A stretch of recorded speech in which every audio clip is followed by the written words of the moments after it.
Hi students, कैसे हैं आप? आशा करते सब अच्छे ही होंगे। आज हम इतिहास में क्लास 10 इतिहास चैप्टर 2 भारत में राष्ट्रवाद के पार्ट 2 को लेकर के आए हैं, जिसमें हमने पार्ट 1 में कई क्वेश्चन पढ़े हुए थे। लगभग में 3 क्वेश्चन थे हमारे पास। असहयोग आंदोलन था, और जो है हम लोग बात सबसे पहला हमारा सत्याग्रह आंदोलन था। तो ये सब चीज़ें हमने पढ़ी हुई थी। आज हम लोग क्वेश्चन नंबर 4 पे आए हुए हैं, जिसमें है असहयोग आंदोलन पर टिप्पणी लिखना है। हालांकि आपको पता है असहयोग आंदोलन कब हुआ था, तो 1920 ईस्वी में 1920 ईस्वी में हुआ था और 1922 तक चला हुआ था। असहयोग आंदोलन की कई घटनाएं थी। असहयोग आंदोलन जो था, हालांकि चला तो 1920 ईस्वी में, क्यों चला था इसके बारे में भी आपको बताएंगे।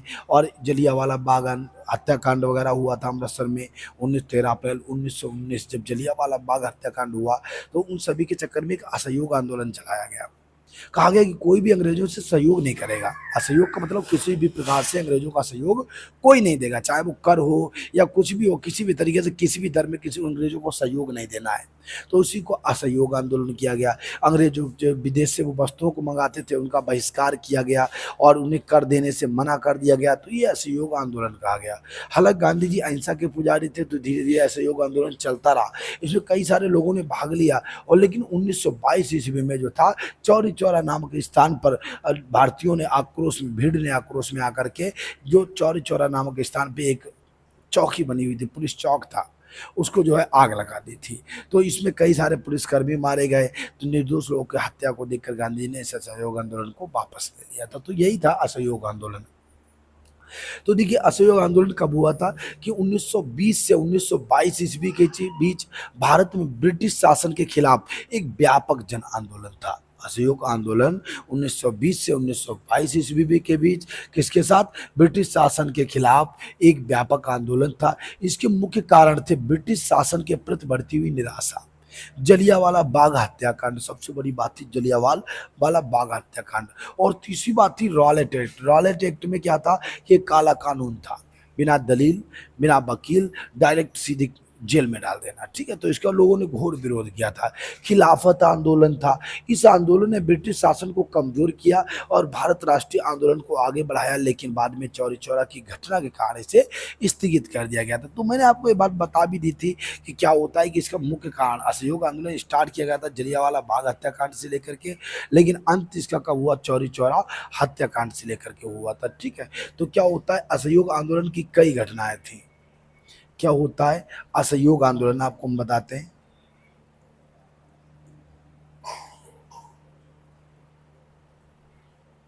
असहयोग आंदोलन में क्या होता है कि असहयोग आंदोलन जो था, इसमें कई घटनाएं हुई थी। और असहयोग आंदोलन जो है 1921 में असहयोग आंदोलन की झांकियां हैं। गांधी जी थे, बहुत सारे लोग साथ में चल रहे थे, कई समर्थक थे इनके, राजनेता कई समर्थक थे। और इसी में क्या होता है, खिलाफत आंदोलन भी इसी समय चलता है। ठीक है, तो ये सब चीज़ें, और इसमें कई सिस्टम रहे हैं, कई असहयोग आंदोलन के साथ कई भूमिकाएं रही हैं।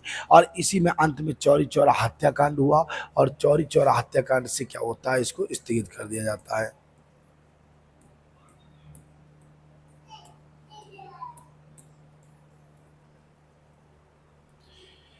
चौरी चौरा कांड में क्या होता है कि चौरी चौरा नामक स्थान पे ये शहीद स्मारक चौरी चौरा बना हुआ है। ठीक है, तो चौरी, तो ये लखनऊ के पास में है। आप जो लखनऊ जाते हैं उससे पहले चौरी चौरा पड़ता है। ठीक है, तो वहाँ पे क्या हुआ था, 4 फरवरी 1900 कितना था, 1922 ईस्वी। ठीक है, 4 फरवरी 1922 को चौरी चौरा नामक घटना हुई थी। 1920 से 1922 तक आंदोलन चला था, और 4 फरवरी को 1922 ईस्वी में एक घटना हुई थी, जिसमें चौरी चौरा नामक स्थान पर क्या हुआ था कि भीड़ ने डायरेक्ट जो है जेल में आग लगा दी थी। एक चौक था पुलिस का, उसमें आग लगा दी थी, जिसमें कई सारे लोग मारे गए थे। चौरी चौरा हत्याकांड कई घातक लेकर के आता है, इसमें हम आपको बेहतर पढ़ाएंगे, उसको सारा समझाएंगे आपको विद डिटेल। तो यहाँ से आपको हालांकि दिख भी रहा होगा। तो चौरी चौरा हत्याकांड कब हुआ था? 5 फरवरी 1922 को हुआ था। जिला कौन सा था? देवरिया था। जनपद गोरखपुर, गांव चौरी चौरा नामक स्थान पर हुआ था। ठीक है, और इसमें पुलिस थाना को आग में आग जलाई गई थी। आंदोलनकारी कई लोग थे, भगवान अहीर थे और कई सारे लोग थे इसके। ठीक है, इसमें 21 सिपाही मारे गए थे, एक थानेदार मारा गया था। टोटल 22 लोगों की मौत हुई थी। चौरा चौरा कब हुआ था? 5 फरवरी 1922। चौरी चौरा नामक स्थान पर हुआ था, देवरिया जिला में। और इसमें क्या हुआ था, 22 लोगों की मौत हुई थी, 21 सिपाही थे और एक थानेदार मारा गया था। ठीक है, इसमें क्या होता है कि इसके दौरान गांधी जी ने बारदौली में, उस वक्त गांधी जी साथ में थे नहीं, इस आंदोलन में गांधी जी कहाँ थे, बारदौली में थे, गुजरात के बारदौली सत्याग्रह जब इन्होंने किया हुआ था तो वहाँ पे बारदौली में गांधी जी थे। तो उस वक्त जब इन्हें पता चला तो इन्होंने फिर वहाँ बैठक समाप्त की, असहयोग आंदोलन की बैठक समाप्त की, और फिर गांधी जी वापस आए और उसके बाद में इन्होंने असहयोग आंदोलन को यहीं पर स्थगित कर लिया गया था। ठीक है, तो देखो इसमें क्या होता है, अब आपको हम पीडीएफ के माध्यम से पढ़ाते हैं। चौरी चौरा हत्याकांड देखिए, इसी के अंतर्गत पढ़ेंगे, असहयोग आंदोलन के अंतर्गत। देखिए क्या होता है असहयोग आंदोलन। आजा भाई, क्या हुआ। हाँ, तो असहयोग आंदोलन कब हुआ था, 1920 से 1922 ईस्वी में भारत ब्रिटिश सरकार के खिलाफ एक आंदोलन था। इसमें क्या था, इसका मुख्य कारण थे ब्रिटिश शासन के प्रति बढ़ती हुई निराशा, और उसी के साथ जलियांवाला बाग हत्याकांड, रॉलेट एक्ट खिलाफत आंदोलन था। इस आंदोलन में ब्रिटिश शासन को कमजोर भी कर दिया था और भारत के राष्ट्रीय आंदोलन को आगे बढ़ाया था, लेकिन बाद में चौरी चौरा घटना के कारण इसे स्थगित कर दिया गया था। ठीक है, कारण क्या क्या रहे थे सुनो, क्यों ऐसा किया गया था, चौरी चौरा ये असहयोग आंदोलन क्यों चलाया गया। तो सबसे पहला था ब्रिटिश शासन के प्रति असंतोष। प्रथम विश्व युद्ध के बाद भारत में आर्थिक कठिनाई और ब्रिटिश सरकार की कठोर नीतियों के प्रति असंतोष था। एक तो प्रथम युद्ध 1914 से 1918 के बीच जो चला हुआ था प्रथम विश्व युद्ध, तो उसमें क्या होता है कि बहुत सारे भारतीय स्थिति बहुत कमजोर हो गई थी, लोगों के पास धन नहीं था, बहुत गरीब हो चुके थे, और जबकि जबरदस्ती अंग्रेज जो था शासन को मजबूत बनाए रखने के लिए वो लोग जबरदस्ती कर लगाते थे, तो इसीलिए अंग्रेजी शासन के प्रति कुछ असंतोष उत्पन्न हो गया था। दूसरी बात, उसी समय क्या होता है कि अमृतसर में जलियांवाला बाग हत्याकांड होता है। कैसे होता है कि बहुत सारे निहत्थे लोग बैठे हुए, रॉलेट एक्ट था, इन्होंने रॉलेट एक्ट लागू किया था। रॉलेट एक्ट में क्या था कि जो भी अंग्रेजों के खिलाफ कुछ भी बोलेगा, बिना किसी वकील के, बिना किसी दलील के, उसको डायरेक्ट जेल में बंद कर दिया जाता था। तो उसी का रॉलेट एक्ट को काला कानून कहा गया। तो उसी कानून को रोकने के लिए क्या होता है कि एक जलियांवाला अमृतसर में जलियांवाला बाग था, वहाँ पे एक मीटिंग लगाई गई, बहुत सारे हजारों लोग वहाँ पे इकट्ठे थे, और यहाँ पे क्या होता है कि मीटिंग चल रही थी, उसी में उसको कैसे रोका जाए। और तब तक वहाँ का जो ब्रिटिश अधिकारी, एक जनरल डायर था, जनरल ओ डायर था, उसने क्या किया कि गोली चलाने का आदेश दे दिया, और उस आदेश के कारण बहुत सारी जनता को जो है वहीं गोलियों से भून दिया गया। फिर क्या होता है, इसी में रॉलेट एक्ट होता है। इसी कानून के तहत बिना किसी कारण किसी को भी गिरफ्तार किया जा सकता था, जिसमें लोगों में अधिक गुस्सा हो गया कि बिना किसी कारण क्यों आप गिरफ्तार कर सकते हो, थोड़ा सा भी उनको कुछ मालूम होता वो गिरफ्तार कर लेते थे। खिलाफत आंदोलन, ये असहयोग आंदोलन में मुसलमानों को भी इसमें शामिल कर दिया। जब खिलाफत आंदोलन चला है तो फिर क्या हुआ कि असहयोग आंदोलन में मुसलमान भी शामिल हो गए, क्योंकि वो मुसलमानों के प्रति था। ये खिलाफत आंदोलन क्या था, सऊदी अरब की घटना थी, उस दौरान जो था सऊदी अरब बहुत ही दुखी था, तो उनको जो है और यहाँ के मुसलमान चाहते थे कि भारत उनकी मदद करे। द्वितीय विश्व युद्ध चल रहा था, तो उनकी प्रथम विश्व युद्ध हुआ था उसी दौरान, तो भारत उनकी मदद न करे, इसीलिए उन्होंने अंग्रेजों के खिलाफ आंदोलन कर दिया, और गांधी जी ने उनका साथ दिया, तो वो भी सब असहयोग आंदोलन में जुड़ गए। क्या होता है परिणाम, क्या होता है, जनता का व्यापक समर्थन हो गया है, जनता का व्यापक समर्थन होता है। तो असहयोग आंदोलन में जनता ने व्यापक रूप से भाग लिया, जिससे ब्रिटिश सरकार की स्थिति कमजोर हो गई। जब जनता शामिल हो गई फिर तो कुछ नहीं हो सकता है, सरकारी संस्थानों का बहिष्कार कर दिया गया, स्कूल कॉलेज सभी छोड़ दिए गए, सरकारी नौकरियों से इस्तीफा दे दिया गया, स्वदेशी आंदोलन का पुनर्जागरण की विदेशी वस्तुओं का बहिष्कार और स्वदेशी वस्तुओं पर जोर दिया गया।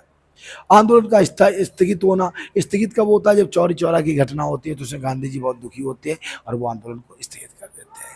फिर क्या होता है, इसके बाद भारतीय नीति में बदलाव होता है। असहयोग आंदोलन भारतीय नीति में कई दिशा, एक नई दिशा दी, बाद में अन्य आंदोलनों के लिए प्रेरणा बनी। वही असहयोग आंदोलन से धीरे धीरे नए नए आंदोलनों की शुरुआत हुई और भारत को एक नए प्रकार के आंदोलन की प्रेरणा मिली। तो वो क्या क्या आंदोलन थे देखिए।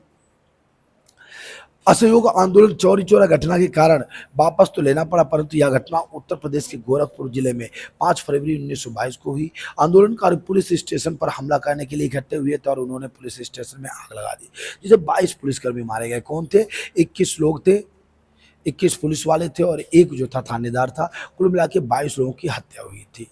लेकिन इसी में अभी आपको बताया 13 अप्रैल 1919 ईस्वी में जलियांवाला बाग हत्याकांड क्या था। जलियांवाला बाघ हत्याकांड। हालांकि चौरी चौरा में गांधी जी दुखी हुए, लेकिन उनको ये भी पता होना चाहिए था कि जलियांवाला बाग हत्याकांड में क्या अंग्रेजों ने कुछ नया किया हुआ था। ये था जलियांवाला नामक स्थान है, अमृतसर का है जलियांवाला बाग हत्याकांड। इसमें क्या होता है, 104 साल की कहानी, ये देखो दिखाती है आपको। टोटल इसमें बहुत सारी लाशें बिछ गई थी, लाशें। ये बहुत सारे, कम से कम हजारों की संख्या में जो है बहुत सारे लोग वहाँ पे एक साथ इकट्ठे हुए थे और उसी पर मीटिंग चल रही थी। तब तक क्या होता है, जनरल ओडायर आता है और उनको गोलियों से भूनने का आदेश दे देता है, जिसमें बहुत सारे लोग जो है निर्दोष लोगों की हत्या कर दी गई थी, मारे गए थे। देखो आपको दिखाते हैं एक तस्वीर जलियांवाला बाग हत्याकांड की, शायद क्लियर इमेज आ जाए, हालांकि दिख रही होगी आपको। ये था जलियांवाला बाग। यहाँ पे अंग्रेजों ने क्या किया था कि डायरेक्ट बहुत सारे गोलियां बरसा दी थी इनके ऊपर और सभी जो है सभी लोग मारे गए थे। ये थी 13 अप्रैल 1919 की घटना, आप देख रहे होंगे इस तरीके से भीड़ थी और इन्होंने एक साथ गोली चला दी थी। तो बताइए लोग भाग के भी कहाँ जाते, और अंत में सबके सब वहीं पे मारे गए थे। आज भी अगर आप वहाँ जाते हैं, बताते वहाँ कुआं बना था एक, तो कुआं में क्या होता है, ये देखो दीवार, वहाँ की जो दीवारें थी उनमें आज भी जो है बुलेट के निशान है, आज भी ये निशानियां बनी हुई हैं वहाँ की दीवारों पर। ये देखो गड्ढे दिख रहे हैं, सब बुलेट लगी हुई थी। वहाँ पे कुआं था, तो कुआं में जो था लाशों की लाशें, लोग जो भगदड़ मची तो लाशों की लाशों से कुआं भर गया था। आज भी वहाँ की मिट्टी में बताते खून ही खून दिखाई देता है, लाल मिट्टी दिखाई देती है वहाँ पे। तो ये सब था, ये था जलियांवाला बाग हत्याकांड जो 13 अप्रैल 1919 ईस्वी में हुआ था। और ये था उसका जनरल ओडायर, जिसने इसको जो है लोगों पर गोली चलाने का आदेश दे दिया था। तो ये भी जो है कहीं ना कहीं रॉलेट एक्ट, जलियांवाला बाग हत्याकांड, ये सबसे खिलाफत आंदोलन, ये सभी असहयोग आंदोलन के लिए मुख्य भूमिका निभाते थे। अगला क्वेश्चन हमारा, भारत के राष्ट्रवाद के उदय के 3 कारण। तो पहला मुख्य कारण है, तो बहुत सारे कारण आपको मैंने बता भी दिए। सबसे पहला क्या था, ब्रिटिश शासन के प्रति असंतोष था। ब्रिटिश शासन क्या करते थे, वो ब्रिटिश शासन की नीतियां, खासकर आर्थिक शोषण, वो अंग्रेज हिंदू भारतीयों का आर्थिक शोषण करते थे, राजनीतिक भेदभाव रखते थे, और इसीलिए भारतीयों ने असंतोष हो गया और इसीलिए राष्ट्रवाद की भावना को बढ़ावा मिला। दूसरी बात, पश्चिमी शिक्षा का प्रभाव। वो चाहते थे कि हमारे यहाँ क्या, वो भारतीयों को राष्ट्रवाद के सिद्धांतों से परिचित कराया। पश्चिमी शिक्षा जब आई, जो पश्चिम के लोग आए, तो उन्होंने क्या किया, अरे नहीं, उन्होंने कहा हमारा भारत स्वतंत्र है, इसको अब केवल अभी एक आशा, एक चिंगारी की जलाने की आवश्यकता है, हमारा भारत पल भर में स्वतंत्र हो जाएगा। और उन्होंने अपनी पश्चिमी भाषा से भारतीयों को जो है राष्ट्रवाद के सिद्धांतों से परिचित कराया। इसने भारतीयों में राष्ट्रीय चेतना का विकास किया और उन्हें देश के लिए एक राष्ट्र के रूप में सोचने के लिए प्रयासरत कर दिया। उन्होंने कहा पश्चिमी शिक्षा जो थी उसमें महत्वपूर्ण भूमिका निभाई भारत को जो है स्वतंत्र कराने के लिए। उन्होंने कहा नहीं, हमारा देश जो है स्वतंत्र होना चाहिए, स्वतंत्र देश है। उन्होंने राष्ट्रवाद के सिद्धांतों के बारे में सिखाया। सामाजिक और धार्मिक सुधार आंदोलन चलाए गए। इन आंदोलन ने भारतीय समाज में एकता और जागरूकता फैलाई कि नहीं, हम सब एक है, हम सब केवल भारतीय हैं।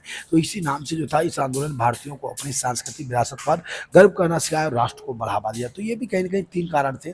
पहला कारण क्या हो गया, देखिए मैंने तीनों बता दिए। ब्रिटिश शासन के प्रति असंतोष था, दूसरा पश्चिमी शिक्षा का प्रभाव था, और तीसरा सामाजिक धार्मिक सुधार था। तो आप लोग क्या करना, इसको नोट जरूर कर लेना। हालांकि सारे क्वेश्चन लॉन्ग नहीं है, लॉन्ग क्वेश्चन जो थे मैंने लॉन्ग के रूप में लिखे हुए हैं, शॉर्ट थे शॉर्ट, और इसके अलावा अगर शॉर्ट अतिलघुत्री भी आता है वो भी इन्हीं से बन जाएगा। आपको अलग से कोई क्वेश्चन नहीं लिखना है, बस केवल इनको लिखते जाइएगा। इसके बाद हम आपको दिखाते हैं रॉलेट एक्ट क्या था। रॉलेट एक्ट में क्या होता है कि रॉलेट एक्ट में बिना दलील, बिना वकील, डायरेक्ट जो है जेल में बंद कर देना, इसी को रॉलेट एक्ट कहा गया। क्या होता है रॉलेट एक्ट, तो रॉलेट एक्ट में क्या होता था, बस एक ही कारण था इसमें,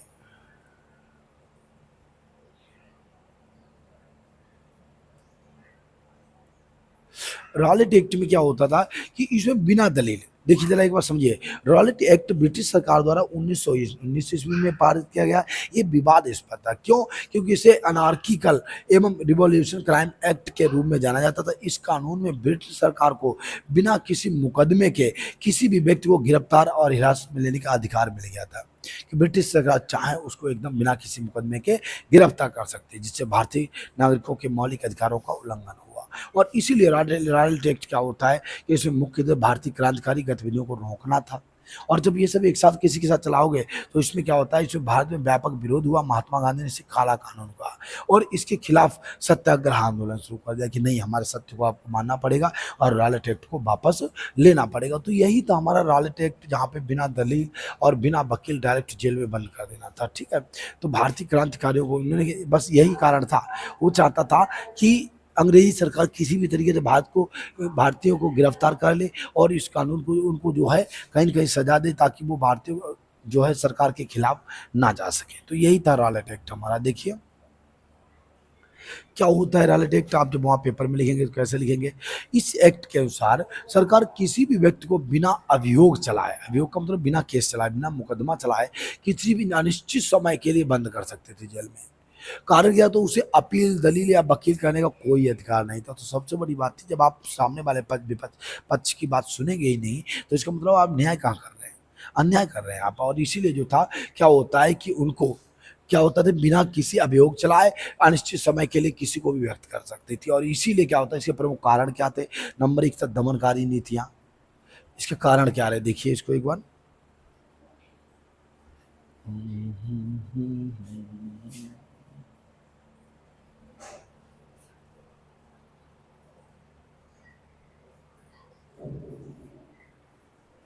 कारण इसके क्या क्या, तो सबसे पहली इसके कारण क्या थे, देखिए देखो, एक था दमनकारी कानून। एक ऐसा कानून था, एक दमनकारी कानून था। दमनकारी का मतलब क्या होता है कि दूसरे सब भारतीयों का दमन करता था। एक कानून दमनकारी था। यह कानून भारतीयों को बिना किसी उचित प्रक्रिया के गिरफ्तार करने और हिरासत में रखने की अनुमति देता था। इससे क्या होता है, नागरिक की स्वतंत्रता पर गंभीर रूप से प्रभाव पड़ा। अरे हम स्वतंत्र कहाँ हैं, कभी भी कोई आए हमें बंदी बना ले, गुलाम बना ले, तो हम स्वतंत्र नहीं है। तो ये सबसे बड़ा कारण था। दूसरी बात, भारतीयों का विरोध था। रॉलेट एक्ट देश भर में व्यापक विरोध हुआ। महात्मा गांधी ने इसको काला कानून कहा और इसके ऊपर सत्याग्रह शुरू कर दिया। काला कानून किसने बनाया था, महात्मा गांधी ने कहा था, क्योंकि यह भारतीय लोगों को बुनियादी अधिकारों से वंचित करता था। तीसरी बात, जलियांवाला बाग हत्याकांड और रॉलेट एक्ट के विरोध में ही क्या होता है, जलियांवाला बाग में एक सभा की जाती है और उसी वक्त एक जनरल डायर जो आता है और वो अंग्रेज सैनिकों को गोली चलाने का आदेश देते हैं, जिससे हजारों लोग जो हजारों संख्या में लाशें बिछ जाती हैं। ये जलियांवाला बाग हत्याकांड भी इसी दौरान शुरू हुआ था।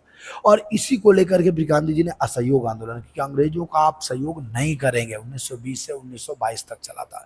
5 फरवरी 1922 में जो है, जब चौरी चौरा नामक स्थान पर एक जेल में आग लगा दी गई, तब असहयोग आंदोलन बंद किया गया था। ठीक है, तो विरोध क्या होता है, रॉलेट एक्ट के विरोध के तरीके क्या क्या थे। सबसे पहले हुआ सत्याग्रह, कि गांधी जी ने फरवरी 1919 में रॉलेट एक्ट सत्याग्रह सभा की स्थापना की। 6 अप्रैल 1919 को अहिंसक विरोध शुरू किया, जिसके बाद रॉलेट एक्ट विरोधी सत्याग्रह आंदोलन कहा गया। उन्होंने 6 अप्रैल 1919 से जो है सत्याग्रह आंदोलन शुरू कर दिया। 13 मार्च 1919 को जो है रॉलेट जलियांवाला बाग हत्याकांड हुआ और 6 अप्रैल से इन्होंने सत्याग्रह शुरू किया था। 13 अप्रैल 1919 को जो है जलियांवाला बाग हत्याकांड हुआ था। ठीक है, तो 6 अप्रैल से उन्होंने शुरू किया था, रॉलेट सत्याग्रह आंदोलन किया। हड़ताल और विरोध प्रदर्शन किए गए, जगह जगह पर लोग सड़कों पर उतर आए, हड़ताल जुलूस प्रदर्शन किए गए, जनता में इसको काला कानून कहकर इसका विरोध किया। असहयोग क्या होता है, गांधी जी ने इसी समय असहयोग की नीति का आह्वान किया, जिससे भारतीय को ब्रिटिश शासन के खिलाफ सहयोग करने से मना कर दिया। यही 1920 ईस्वी में असहयोग आंदोलन चला था। नेताओं का त्याग, मदन मोहन मालवीय, मोहम्मद अली जिन्ना जैसे नेताओं ने कानून के विरोध में, जो भी केंद्रीय व्यवस्था का सदस्यता उनको मिली हुई थी, उन्होंने उस सरकारी सत्ता का त्याग कर दिया। हम इस सदस्यता को नहीं मानते हैं जो हमारे लिए काला कानून बनाए।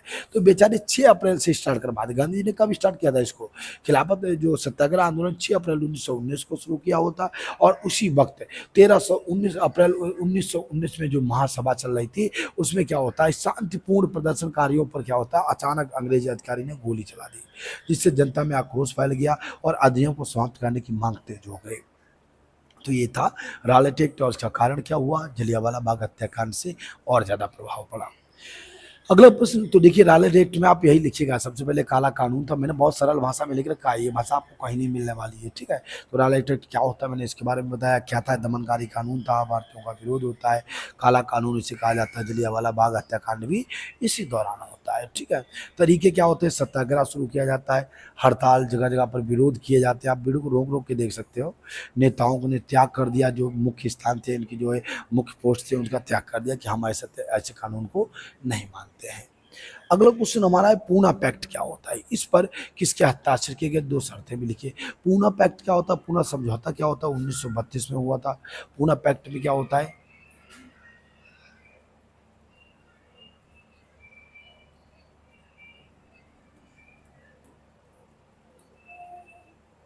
पूना समझौता क्या होता है, देखिए आपको मैं बताता हूँ। पूना समझौता जो था, इसमें गांधी जी और अंबेडकर के बीच हुआ था। कोई पूछे पूना समझौता पर हस्ताक्षर किसके किए गए थे, तो गांधी जी और भीमराव अंबेडकर के। अच्छा, पूना समझौता क्यों किया गया था, इनका ये मानना था कि आप कोई भी अगर आंदोलन करते हैं तो आप जो हमारे अछूत वर्ग है, छूत वर्ग है, उसको आप कोई भी अधिकार नहीं देते हैं। जो नीच जात के लोग होते हैं उनको आप किसी वर्ग में सम्मिलित नहीं करते हैं, और इसीलिए हम आपका साथ छोड़ रहे हैं। तो गांधी जी ने कहा था, नहीं, उनके लिए कई सारे इन्होंने नियम बनाए थे, और ये भीमराव अंबेडकर द्वारा, पूना पैक्ट भीमराव अंबेडकर द्वारा शुरू किया गया था, और इस पर हस्ताक्षर गांधी जी के और भीमराव अंबेडकर के हुए थे। ठीक है, तो ये पूना पैक्ट था। इसमें कारण क्या होता है सुनिए। तो पूना पैक्ट का मुख्य कारण भी यही था। जब गांधी जी ने 20 सितंबर 1932 को पूना की नर्मदा नामक जेल, पूना की नर्मदा नामक जेल थी, और उसमें गांधी जी डेथ क्या लिख रहे थे, डेथ स्ट्राइक, वहाँ एक उन्होंने आमरण अनशन किया था। आमरण का मतलब मृत्यु तक अनशन किया हुआ था, एक धरना दिया था कि जब तक मेरी मौत नहीं हो जाती तब तक हमारी मांगों को आपको मानना पड़ेगा। ठीक है, आमरण अनशन किया था। तब महात्मा गांधी और अन्य नेताओं ने इसकी आलोचना की थी। अंत में गांधी जी और भीमराव अंबेडकर की उपस्थिति में से एक समझौता हुआ, जिसे पूना समझौता नाम दिया जाता है। ब्रिटिश सरकार ने पूना पैक्ट को स्वीकार कर लिया, और इस समझौते में गांधी जी ने 26 सितंबर 1932 का अनशन तोड़ दिया था। तो पूना पैक्ट गांधी जी द्वारा और भीमराव अंबेडकर के साथ हुआ था। ठीक है, तो इसमें क्या क्या घटना होती है, देखिए मैं आपको पूरा इसको विस्तार से समझाता हूँ। पूना पैक्ट क्या था, जो 24 सितंबर 1932 को हुआ था। कब हुआ था, 24 सितंबर 1932 को हुआ था। भारत में दलितों के लिए एक महत्वपूर्ण समझौता था, या दलितों के लिए एक महत्वपूर्ण, बंद कर दो, एक महत्वपूर्ण समझौता था। यह समझौता महात्मा गांधी और भीमराव अंबेडकर के बीच पुणे की यरवदा नामक जेल में हुआ था। कहाँ हुआ था, पुणे की, इसलिए पूना पैक्ट कहा गया। पूना क्या होता है, पुणे होता है। तो पुणे की जो यरवदा जो जेल थी, उसमें गांधी जी और भीमराव अंबेडकर के बीच हुआ था। इन दोनों लोगों के हस्ताक्षर हुए थे। इस समझौते में दलितों के लिए अलग निर्वाचन क्षेत्र, इन्होंने क्या हुआ था कि जो दलित प्रजातियां हैं, उनके लिए जो है, उनको भी संविधान में स्थान प्राप्त किया जाए।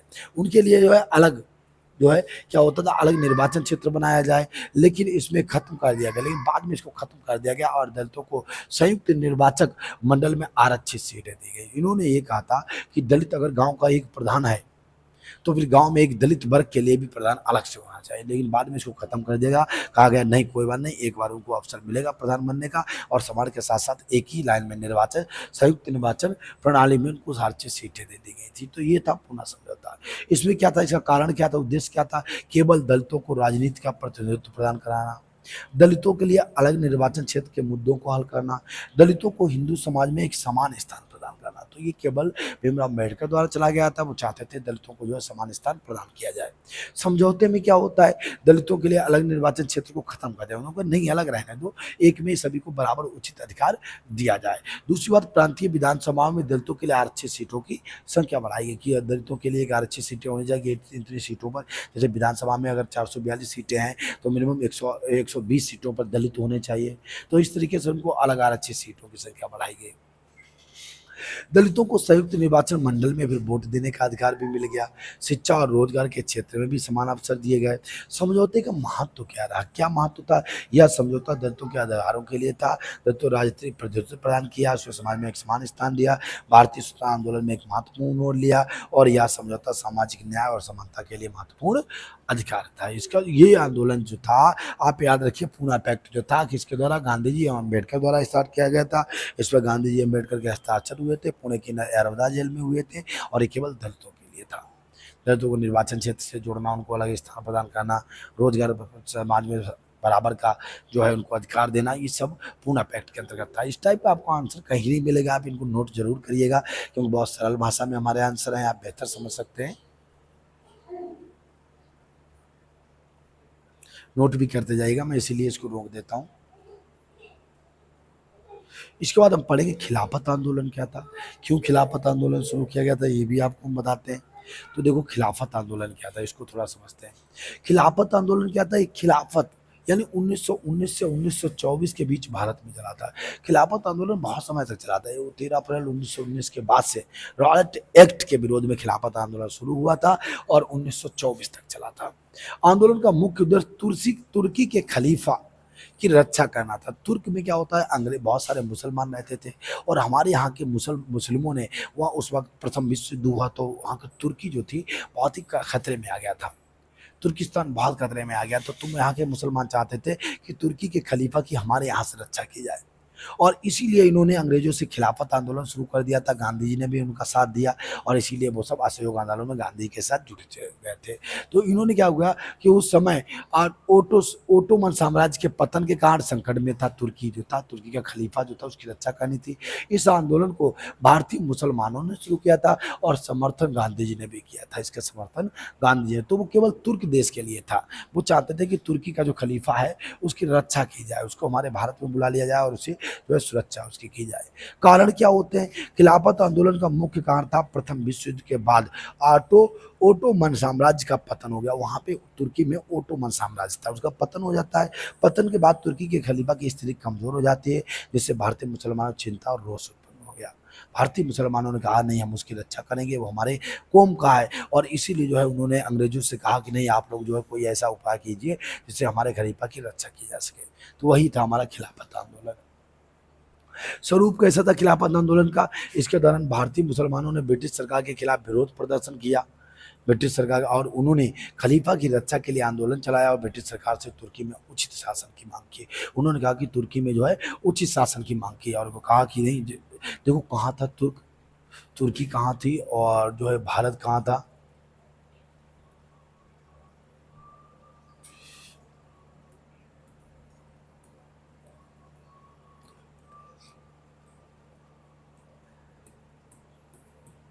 आपको मैं मैप के माध्यम से थोड़ा दिखाते हैं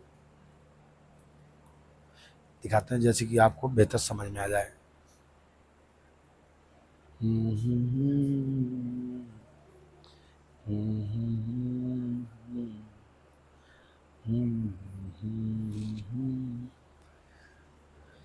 आजा भाई, क्या हो गया?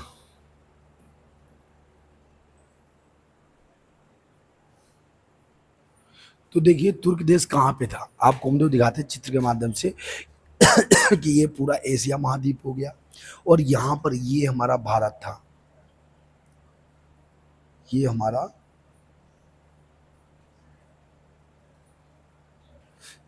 भारत था। यहाँ पे श्रीलंका लगी हुई थी और भारत से सटा हुआ उस समय ये तुर्की हिस्सा था। तुर्की कहाँ पे था? ये था तुर्किस्तान। यहाँ के जो खलीफा थे वो मुस्लिम थे। ये पूरा तुर्की का एरिया है, मिडिल ईस्ट का एरिया है सारा तुर्की का, और ये छोटा देश तुर्किस्तान था। ठीक है, तो यहाँ पे एक जो खलीफा थे ओटोमन, यहाँ का जो शासन था ओटोमन था, तो ओटोमन समाप्त कर दिया गया। तो ऐसे में तुर्की के खलीफा जो थे उनकी रक्षा करना मुश्किल था। तो यहाँ भारतीयों ने कहा, मुसलमानों ने कहा कि नहीं, वहाँ के खलीफा की अंग्रेजों से कहा रक्षा कीजिए और वहाँ एक नया शासन स्थापित कीजिए ताकि उसकी खलीफा की रक्षा हो सके, और नहीं तो जो है हम आपके खिलाफ आंदोलन कर देंगे। तो यही था हमारे तुर्किस्तान का आंदोलन। हालांकि इसका भारत से कोई विशेष लेना देना नहीं था, लेकिन उसमें वहाँ के जो मुसलमान थे और अपने यहाँ के मुसलमान थे, लगभग में आपस में बहुत ज़्यादा इनका तालमेल था और इसीलिए तुर्किस्तान जो था उस समय तुर्किस्तान के खिलाफ जो है यहाँ भारतीय मुसलमानों ने आंदोलन शुरू कर दिया था। वो चाहते थे कि अंग्रेज इनकी मदद करें, तुर्किस्तान के खलीफा की मदद करें। तो ये देखो भारत था और यहाँ तुर्किस्तान है। कौन है? तुर्कमेनिस्तान। यहाँ देखिए ये है तुर्कमेनिस्तान। ये छोटा सा एक देश था, यहाँ के खलीफा की इनकी मदद करना चाहते थे। यहाँ हमारे भारत के रहने वाले भारतीय, पाकिस्तान, अफगानिस्तान, इसके बाद तुर्किस्तान आता है। ठीक है, क्योंकि इस वक्त अफगानिस्तान के भी हमारे भारत से संपर्क अच्छे हैं, तो ये सब चीज़ें चलती रहती है। यही इसी तरीके से जो है वहाँ भी उसी समय इस तरीके जो खिलाफत आंदोलन था वो इसीलिए चला हुआ था। वो चाहते थे कि सभी तुर्किस्तान के खलीफा की जो मदद अंग्रेज करें। फिर क्या होता है, गांधी जी का समर्थन, गांधी जी ने भी खिलाफत आंदोलन समर्थन किया और उन्हें इस आंदोलन को असहयोग आंदोलन के साथ जोड़ लिया। गांधी जी अपना असहयोग आंदोलन चलाते थे तो उन्होंने उन लोगों को उसी में शामिल कर लिया। असहयोग आंदोलन के साथ जुड़ाव में क्या होता है, असहयोग जोड़ने से इस आंदोलन को और अधिक व्यापक समर्थन मिल गया, तब फिर जो है उसका भी समर्थन अच्छा हो गया, खिलाफत का भी। परिणाम क्या होता है कि इसका प्रभावकारी परिणाम नहीं हुआ। भाई विदेश में कैसे चला जाएगा, कोई नहीं होता है प्रभावकारी परिणाम, लेकिन भारतीय मुसलमानों को ब्रिटिश सरकार के खिलाफ एकजुट करने में मदद मिली। हालांकि परिणाम इसको कुछ नहीं हुआ, जिसलिए उन्होंने जो है आंदोलन चलाया, ना ही किसी ब्रिटिश को जो भारतीयों को जो वहाँ तुर्किस्तान के उनको जो है कोई लाभ भी नहीं मिला। लेकिन फिर भी हाँ, ये एक फ़ायदा ये हो गया कि भारतीय मुसलमान जो थे उन्होंने कहा, अरे हिंदू अगर हमारी मदद कर रहे हैं तो हम हिंदुओं की मदद करेंगे, और जो है खिलाफ जो ब्रिटिश सरकार के खिलाफ जो था मुसलमान भी एकजुट हो गए। महत्व क्या था, इस आंदोलन ने इतिहास में एक महत्वपूर्ण भूमिका ये निभाई कि इसमें भारतीय मुसलमानों को ब्रिटिश सरकार के खिलाफ संघर्ष करने और अपनी धार्मिक स्वतंत्रता की रक्षा करने के लिए एकजुट किया गया। तो यही आंदोलन था जो ज़्यादा खास कर रहा है। आज हमारे पास इतने क्वेश्चन है और ये टॉपिक आपका चैप्टर 2 भारत में राष्ट्रवाद का उदय, केवल इतने ही क्वेश्चन इसके मोस्ट इंपॉर्टेंट, हमने जितने भी इंपॉर्टेंट क्वेश्चन सारे क्वेश्चन उठा लिए। आप इनके वीडियो बना ले, पीडीएफ बना लेना, नोट कर लेना इनको, मोस्ट इंपॉर्टेंट सारे क्वेश्चन हैं आपके लिए। इस तरीके के आंसर आप कहीं नहीं पाएंगे। मैंने इसको बढ़िया सुंदर से आपके लिए आंसर सजाए हुए हैं, हेडिंग की भी मदद ली हुई है ताकि आप बेहतर इनको समझ सकें, तैयार कर सकें। और आज के लिए जो है हम यहीं पर अपने वीडियो को अंत करते हैं। आज के लिए जी जय हिंद। नेक्स्ट वीडियो में फिर आपसे मुलाकात होगी।